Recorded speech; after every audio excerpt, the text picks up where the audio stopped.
Hello friends, வணக்கம். Army welfare news Tamil YouTube channel வழியாக மீண்டும் உங்களை சந்திப்பதில் மிகவும் மகிழ்ச்சி. நாம் இன்னைக்கு இந்த வீடியோவில் 8th பே கமிஷனுடைய அப்டேட்டா இப்போ வந்திருக்கிற ஒரு புதிய அதிரடியான அப்டேட், அதை பற்றி தான் நம்ம இதில் பார்க்க போகிறோம். அதாவது 8th பே கமிஷன் எப்போ வரும் அப்படின்னு காத்துக்கிட்டு இருக்கிற பல்லாயிரக்கணக்கான central government employees, central government pension வாங்குற நபர்களுக்கு காத்திருக்கக்கூடிய இந்த நேரத்துல அவர்களுடைய சம்பளத்தை நிர்ணயிக்க போகக்கூடிய கேள்வியில் அடங்கிய ஒரு கொஸ்டினரே, அதாவது கேள்வித்தாளை மத்திய அரசின் அதிகாரப்பூர்வ இணையதளமான மை கவர்மெண்ட் அப்படிங்கிற ஒரு இணையதளத்துல அந்த கேள்வித்தாள் இடம்பெற செய்யப்பட்டுள்ளது. அதுல ஒவ்வொரு பென்ஷன் வாங்குகிற நபர்களும் தவறாமல் தங்கள் கருத்துக்களை பதிவு செய்ய வேண்டும் அப்படிங்கறதான் மத்திய அரசினுடைய வேண்டுகோளாக இருக்குது.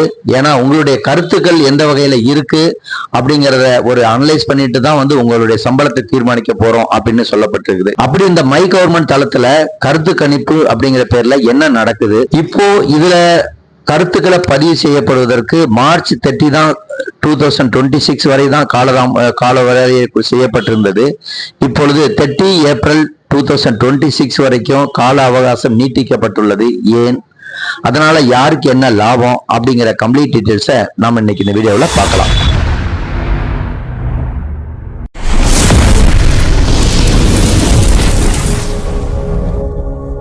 ஒவ்வொரு 10 இயர்ஸ்க்கு ஒரு தடவை பே கமிஷன் அமையும் போது அதனுடைய பயனாளிகள், பெனிஃபிஷரி யாரெல்லாம் இருக்காங்களோ அவங்களுக்கு எவ்வளவு கொடுக்கணும் அப்படிங்கறத ஒரு டீம், அந்த டீம் அதாவது பே கமிஷனுடைய டீம் மட்டுமே இது வரைக்கும் அனலைஸ் பண்ணிட்டு அதை முடிவு பண்ணுவாங்க. ஃபிக்ஸ் செய்யப்பட்டு அந்த குறிப்பிட்ட காலத்திலிருந்து எஃபெக்ட் கொடுத்துட்டு ரிலீஸ் செய்வாங்க அப்படிங்கறதா இது வரைக்கும் இருந்த நடைமுறை. ஆனா இப்பொழுது சென்ட்ரல் கவர்மெண்ட் ஒரு புதிய முன்னெடுப்பை எடுத்திருக்குது. ஆனா இதுல மேக்சிமம் நபர்கள் இதுவரைக்கும் தங்களுடைய கருத்துக்களை பதிவு செய்யப்படவில்லை அப்படிங்கிற ஒரு வருத்தமான செய்தியை நம்ம இங்க பதிவு செய்யப்பட வேண்டியிருக்குது. ஏன்னா இது ஒவ்வொரு நபரும், ஒவ்வொரு சென்ட்ரல் கவர்மெண்ட் எம்ப்ளாயிஸும், ஒவ்வொரு சென்ட்ரல் கவர்மெண்ட் பென்ஷன் வாங்குற நபர்களும் தவறாம இந்த மை கவர்மெண்ட் தளத்துல போயிட்டு தங்களுடைய கருத்துக்களையும் பதிவு செய்யப்பட வேணும். ஏன்னா இதுல அதிகப்படியான நபர்கள் எந்த மாதிரி கோரிக்கை வைக்கிறாங்களோ அதை அடிப்படையா வச்சுதான் உங்களுடைய 8th பே கமிஷனுடைய பேமெண்ட் மற்றும் மற்ற பெனிஃபிட் எல்லாத்தையும் பிக்ஸ் செய்ய போறதா இதுல குறிப்பிடப்பட்டு இருக்குது.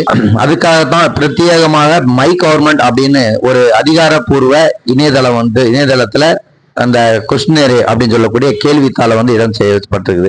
எப்ப பார்த்து எங்கேயும் இப்போ கேட்கக்கூடிய ஃபர்ஸ்ட் நம்ம அதிகமா கேட்கக்கூடிய ஒரு வார்த்தை என்னவா இருந்துச்சுன்னா 8th பே கமிஷன் அப்படின்னு தான் வந்துட்டு இருந்தது. இப்ப என்ன வருதுனாக்க இந்த மை கவர்மெண்ட் அப்படிங்கிற ஒரு இணையதளம் ரொம்ப ஃபேமஸா பேசப்படுது. அப்படி இந்த மை கவர்மெண்ட் வெப்சைட்ல என்னென்ன கருத்துக்கள் தான் கேட்கறாங்க அப்படின்னு ஒரு மேலோட்டமா பார்க்கலாம். இதுல இடம்பெற்றிருக்க கேள்விகள் மேலோட்டமா பாக்குறது மட்டும் இல்ல, இது எவ்வளவு ஒரு முக்கியமான கேள்விகளா இதுல இடம்பெற்றிருக்கு அப்படின்னு பார்த்துட்டு மறக்காமல் எல்லா central government employees, central government pensioner, அதுவும் குறிப்பா நாம இதை பத்தி பேசிட்டு இருக்கோம்னா முன்னாள் படையை சார்ந்த அத்தனை நபர்களும் தவறாமல் தங்களுடைய கருத்துக்களை பதிவு செய்யப்பட வேண்டும். அதே மாதிரி ஒவ்வொரு ஊர்ல இருக்கிற சங்கங்களும் தங்களுடைய கருத்துக்களை பதிவு செய்யப்பட வேண்டும் அப்படிங்கறதா நம்முடைய கோரிக்கை. இதுல ஏன் இவ்வளவு முக்கியத்துவம் வாய்ந்ததா இதை கருதப்படுது அப்படின்னு கேட்டீங்கன்னா, முதல்ல கேட்கக்கூடிய கேள்வி முதலாவதாக பே மேட்டர்ஸ் அப்படிங்கறதுல ஒரு 6 சப்ஹெட்டிங் கொடுத்திருக்காங்க. அதுல இதை பத்தி நீங்க என்ன நினைக்கிறீங்க, உங்களுடைய கருத்து என்ன அப்படின்னு? அதாவது பேசிக் பே என்னவா இருக்கலாம், மினிமம் பேமெண்ட் எவ்வளவு இருக்கணும், இன்கிரிமெண்ட், ஆனுவல் இன்கிரிமெண்ட், அதை பத்தி நீங்க என்ன நினைக்கிறீங்க, லெவல் இன் பே மேட்ரிக்ஸ் அதை பத்தியில உங்களுடைய கருத்து என்ன, மினிமம் ஆஃப் பே லெவல் என்னவா இருக்கணும், இது இல்லாம இந்த பே மேட்டர்ஸ்ல எனி அதர் பாயிண்ட் உங்களுக்கு இருந்துச்சுன்னா அதையும் சொல்லுங்க அப்படிங்கிற மாதிரி சொல்லியிருக்காங்க. அதுல ஒரு சுமார் இப்போ இந்த 4 கொஸ்டினை பார்க்கும்போது உங்களுக்கு தெரிஞ்சிருக்கும். ஏன்னா இது அதிகப்படியான அந்த ஒரு கருத்து கணிப்பு நடத்துறாங்க. இது மூலமா யாரு எந்த அதிகமான ரெக்கமெண்டேஷன் வருதோ அதை மையமா வச்சுதான் செயல்படுத்த போறாங்க, நடைமுறைக்கு கொண்டு வர போறாங்க அப்படிங்கறதான் இதுல தெரிய வருது. ஆகையால தவறாம அனைத்து முன்னாள் படையை சார்ந்த நண்பர்களும், இப்ப சர்வீஸ்ல இருக்கவங்களும், சென்ட்ரல் கவர்மெண்ட்ல இருக்கிற சிவிலியன் ஸ்டாஃப், மற்ற அனைத்து தரப்பட்ட மக்களும் கண்டிப்பா இந்த ஒரு கருத்து கணிப்புல இடம்பெற வேண்டும் அப்படிங்கறதா நம்முடைய கோரிக்கையா இருக்கு. ஆகவே தயவு செய்து இதை உங்களுடைய கருத்துக்களையும் பதிவு செய்யுங்கள். சரி, இது இந்த மாதிரி ஒரு மை கவர்மெண்ட் தளத்துல போயிட்டு இணையதளத்துல பதிவு செய்யப்படுவதற்கு இதுவரைக்கும் இருந்த காலக்கெடு எப்போ வரைனா மார்ச் மந்த் எண்டு வரைக்கும் மட்டும்தான் கொடுத்திருந்தாங்க. ஆனா இப்போ வந்துட்டு ஏப்ரல் 2026 வரைக்கும் கால அவகாசம் நீட்டித்து உத்தரவு வந்து பிறப்பிக்கப்பட்டுள்ளது. இது அப்படியே அவங்களா இது பண்ணல. இந்த டயத்தை இன்க்ரீஸ் பண்றதுக்கும் மார்ச் மந்த் வரைக்கும் இருந்ததை திரும்ப வந்து ஏப்ரல் வரைக்கும் இந்த டைம் எக்ஸ்டெண்ட் பண்ணதுக்கு பின்னாடியும் பல ஒரு சங்கங்கள் இவருடைய வேண்டுகோளை வந்து ஏற்றுதான் இந்த ஒரு இது கொடுத்துருக்காங்க. திரும்பவும் வந்துட்டு டைம் இன்க்ரீஸ் பண்றதுக்கு வாய்ப்புகள் இருக்காது.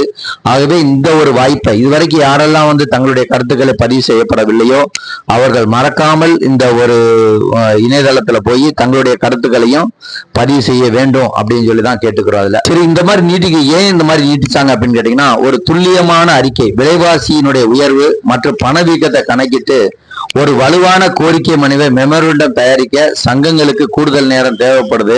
சிறிய மற்றும் பெரிய அப்படின்னு அனைத்து துறையை சார்ந்த சங்கங்களும் தங்களுடைய கருத்துக்களை பதிவு செய்வதற்கு அரசு உறுதியாக இருக்க வேண்டும் அப்படின்னு சொல்லித்தான் ரிக்வெஸ்ட் கேட்டதுக்கு இணங்கத்தான் இந்த ஒரு கால அவகாசம் நீட்டிக்க செய்யப்பட்டுள்ளது அப்படிங்க நம்ம பார்க்கணும்.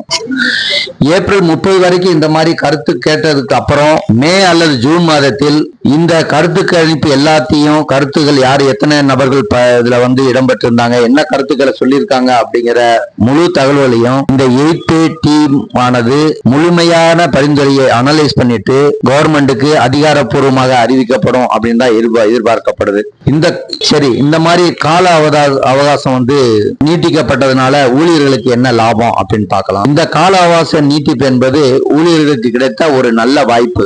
ஏன்னா இதுவரைக்கும் அதிக நண்பர்களுக்கு இந்த ஒரு மெசேஜ் போய் ரீச்சே ஆகல அப்படிங்கறத நம்ம முதல்ல தெரிஞ்சுக்கணும். அதே மாதிரி பல சங்கங்கள் மூலமாக வந்து அதுக்குண்டான ஒரு இந்த கருத்துக்களை சங்கங்களும் இதுவரைக்கும் சமர்ப்பிக்கப்படவில்லை அப்படிங்கறதான் இதுவரைக்கும் தெரிய வருது. அதனால இந்த ஒரு கால அவகாசம் கிடைச்சிருக்கு, டைம் எக்ஸ்டெண்ட் பண்ணிருக்காங்க, 30 days வந்து எக்ஸ்ட்ரா கிடைச்சிருக்குது. இத மனதில் வச்சுட்டு அனைத்து நண்பர்களும் தவறாமல் தங்களுடைய கருத்துக்களையும் இதுல வந்து பதிவு செய்யப்பட வேண்டும் அப்படின்னு மீண்டும் ஒரு முறை கேட்டுக்கொண்டு இந்த வீடியோவை இத்துடன் நிறைவு செய்கிறோம். இந்த வீடியோவை மற்ற முன்னாள் படையை சார்ந்த நண்பர்களுக்கு மட்டுமல்லாமல் சென்ட்ரல் கவர்மெண்ட்ல சர்வீஸ்ல இருக்கிற இல்ல சர்வீஸ் செய்த அனைத்து நண்பர்களுக்கு இந்த வீடியோவை ஷேர் பண்ணுங்க. அவங்களும் தங்களுடைய கருத்துக்களை சென்ட்ரல் கவர்மெண்டோடைய 8th pay கமிஷனுக்காக பிரத்யேகமாக உருவாக்கப்பட்ட மை கவர்மெண்ட் அப்படிங்கிற வெப்சைட்ல இருக்கிற இன்னோவேட்டிவ் அப்படிங்கிற ஒரு ஆப்ஷனை கிளிக் பண்ணா பல தரப்பட்ட கேள்விகளை வந்து அங்க இடம்பெற்றிருக்கும். ரொம்ப ரொம்ப ரொம்ப முக்கியமான அப்டேட் இது. ஏன்னா இதை மையமா வச்சுதான் 8th pay கமிஷனை வந்து இருக்கிற பெனிஃபிட் எவ்வளவு கொடுக்கணும், எவ்வளவு கொடுக்கலாம் அப்படிங்கறத வந்து முடிவு செய்ய போறதா வந்து அறிவிக்கப்பட்டிருக்குது. ஆகையால மறக்காம அனைவருக்கும் ஷேர் பண்ணுங்க. நீங்களும் இப்பவே உங்களுடைய கருத்துக்களையும் மறக்காம இந்த இணையதளத்துல பதிவு செய்யும்படி கேட்டுக்கொண்டு வீடியோ செய்கிறோம். நன்றி, வணக்கம், ஜெய்.